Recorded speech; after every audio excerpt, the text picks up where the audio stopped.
Love languages can be a powerful tool for maintaining connection, even when intrusive thoughts are creating distance between you and your partner. In today's episode, we're going to look at your primary love language and then implement tailored strategies to strengthen your connection so that you can express your love despite the relationship anxiety. You can not only survive these intrusive thoughts, but you can thrive despite them, because you're going to be empowered with practical tools to express and receive love more effectively. Have you ever felt that feeling that your partner will reassure you, but it never helps? And then you question, why can't I just accept their love? You may be constantly testing your feelings for your partner. One day you feel connected, and then the next day, nothing. And then you're left wondering, how can we build something stable? And let me tell you, one of the other unique ways to strengthen your bond is to understand the right love language. You need all the tools you can get against these intrusive thoughts. When you're experiencing relationship anxiety, traditional relationship advice falls short. The 5 love languages aren't just a nice tool to have. They can be an extra layer to help anchor your connection when your mind is creating chaos. The key isn't eliminating the thoughts, because that often backfires and leaves you disappointed, but it's about creating a strong enough connection where you can know and feel the difference between your own love for your partner and the intrusive thought. So let's talk about the love languages. Maybe you've heard of them, maybe not, but they were developed by Dr. Gary Chapman many years ago. This tool can help show you new ways to love your partner and for your partner to love you without misinterpreting actions as being negative. So we're going to get into those different love languages, and I want you to start to think about which one you most identify with. If you're new here, hit subscribe so you never miss an episode. And if today's episode resonates with you, be sure to download my free guide, 30 Scripts to Navigating Difficult Conversations. It's especially helpful for those moments when intrusive thoughts make communication feel impossible. The link is in the show notes, or you can go to bit.ly/30scripts freebie. All right, so let's start with a quick refresher on the 5 love languages. First, we've got words of affirmation, and that's when you're using words to affirm and appreciate your partner. Second one is acts of service. This is when you're doing things for your partner or doing things to serve them. Number 3 is receiving gifts. Pretty self-explanatory, but giving thoughtful gifts as an expression of love. Number 4, quality time, which means giving your undivided attention to your partner. Number 5, physical touch, which is expressing love through physical contact. The basic premise of Dr. Gary Chapman's theory is that we all have a primary love language, and it's the way we most naturally give and prefer to receive love. If you're not much of a gift giver, but your boyfriend is, that's likely his love language. Ultimately, we're here to understand your love language so that you and your partner can feel more connected and understood. But here's where things get complicated, especially for those experiencing relationship anxiety and intrusive thoughts. These thoughts create a filter through which all of these expressions must pass the test. Imagine your partner's love is like a clear stream of water, okay? And in a typical relationship, when that water flows to you, it feels good, it satisfies your thirst. But when you're experiencing intrusive thoughts, it's like there's another filter happening. And that filter is a filter of doubt. By the time their love reaches you, that water is dirty, diluted, and sometimes blocked entirely. So let me give you some examples of how this could show up as blocks in the love languages. First of all, words of affirmation. Your partner says, "I love you so much." But then your intrusive thoughts come in and they translate this as, "But do they really? Why don't I feel anything when they say it?" For acts of service, your partner takes care of all the errands so that you can rest. But your intrusive thoughts say, "They're just a helpful person. They'd probably do this for anyone." This doesn't prove they love me specifically. Receiving gifts. Your partner gives you a thoughtful gift. Your intrusive thoughts say, "I should feel more excited about this, and my lack of excitement must mean something's wrong." Quality time. Your partner offers a cozy night in, a Netflix and chill just between the two of you. but your intrusive thoughts go to the tune of, I feel so anxious right now. I can't even enjoy our time together. What is he thinking? Maybe this means that we're not compatible. And ladies, don't you know the physical touch love language, because your partner initiates a warm hug or a kiss when your intrusive thoughts come up and you start to think, I don't feel the spark. How come I don't have butterflies? Maybe I'm just not attracted to them anymore. Do any of these sound familiar? If so, I want you to know that this doesn't mean your relationship is wrong or that you don't love your partner. It means your mind is creating a narrative that's disconnected from reality. The good news is that understanding this filter is the first step towards solutions rather than against it or hopping out of the relationship if this is the right relationship for you. Recently, we were doing a s'mores roast by the fire. My youngest child was roasting a good bit of marshmallows, and I was thinking, is he going to eat all that? Man, that's kind of a lot. A little bit later, he said, okay, everybody, I made you all roasted marshmallows. And it was like a platter full of roasted marshmallows.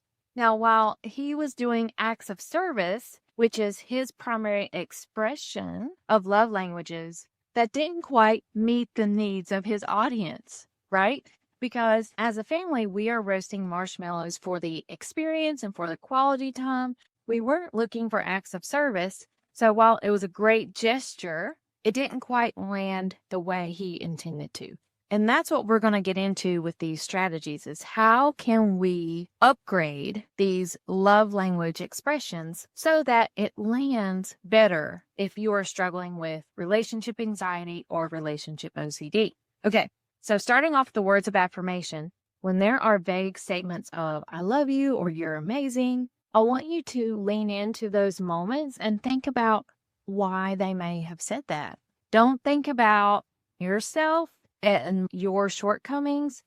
Think about what you have potentially done to inspire them to say that. I would encourage all partners to do the I love you stuff outside of the mundane getting off the phone or leaving the house for work. Try to do it at random times. If it's you or your partner that struggles with relationship anxiety, try to be as specific as possible about those words of affirmation. It could be, I feel so connected to you when we talk about our future. Or, I love building dreams with you. I love to see how you get inspired. Essentially, you want to be specific, refer to concrete examples, look at these compliments or words of affirmation through a lens of abundance. You can create an evidence journal where you can record specific affirmations that your partner has given you, because during those moments of doubt, reading that journal will be a huge reminder of your partner's love. All right, for acts of service, think about those helpful actions that you would like to see from your partner that helps you feel loved. Because honestly, we are creatures of habit. Our mind craves predictability. But if you and your partner discuss what would be consistent, reliable acts of service that create security and reduce mental looping. And so for the partner, really that may look like just being consistent on those acts of service. Like maybe they're the ones that take out the trash, or maybe they're the ones that do the planning of the date night every other week. So really it's about consistency more so than grand gestures, because what you're doing is you're letting your partner know that they can count on you for specific things. And if you're the one experiencing intrusive thoughts, practice explicitly acknowledging those acts of service. So say out loud, thank you for showing me love by doing this. Look at all these consistent actions through a lens of love and gratitude. All right, for the next love language of receiving gifts, think about thoughtful gifts that could serve as physical reminders of the love you have in your relationship. Maybe it's a lotion or a candle, something that has a scent that reminds you of a special memory. Maybe it's a playlist of songs, it's a photo, a keychain, or one of those smooth rocks that have unique calming abilities when you hold them in your hand. For the partner trying to express love, look at gifts that have meaning rather than monetary value. And for the partner experiencing the intrusive thoughts, create your collection of connection items. This is where you can keep meaningful gifts and mementos. Visit this space anytime those doubts are feeling loud. Maybe you want to hang on to cards from Valentine's Day or your anniversary or your birthday and read those whenever your doubt starts to spiral. You need those physical reminders of evidence in the here and now. Quality time. This is all about being mindful and present when you're spending time together. So what tends to happen with these OCD thoughts, these intrusive thoughts, you will be monitoring and checking your thoughts for how connected you feel, but we don't want to go there. We want to acknowledge where we are in the here and now, really focus in on that evidence in the here and now. What is actually happening? What am I seeing? What am I hearing? What am I feeling as far as touch? Things like that. And so that quality time could look like cooking together. It's going for a walk, watching a movie, just dedicating time with one another. When those urges come up that you want to check your feelings, try to gently redirect back to the here and now and find a way to ground yourself into that present moment. And for both of you, don't try to put any pressure that this time needs to be perfect, because really what you want to do is just create an authentic space for the experience. Lastly, with physical touch, the standard approach is hugs and kisses, maybe some hand holding or other physical affection. But with our strategized approach, we're going to be more intentional with the touch, such as we're removing any expectations that physical touch will lead to a certain feeling or reciprocation. So essentially what I want you to think about is a pressure-free touch, bringing in grounding touch techniques that focus on physical sensation rather than an emotional response. For example, if you are the one who is experiencing the intrusive thoughts, focus on the physical sensation of the touch rather than monitoring your own emotional reaction to the touch. So you're going to be noticing the temperature, the pressure, and the texture. So now that we've talked about all of these love languages, let's do a quick recap. With these love languages, it can help both you and your partner figure out how you like to give and receive love. And they won't necessarily be the same thing. Even if you love to receive words of affirmation, you might like to give gifts. Check in with your partner and see what works for the two of you. That way you can feel more aligned and intentional with your time together. If acts of service is not their thing, you're likely going to feel frustrated whenever you do their laundry for them and it feels unappreciated. So I hope this episode was helpful to you. If it was, share it with someone.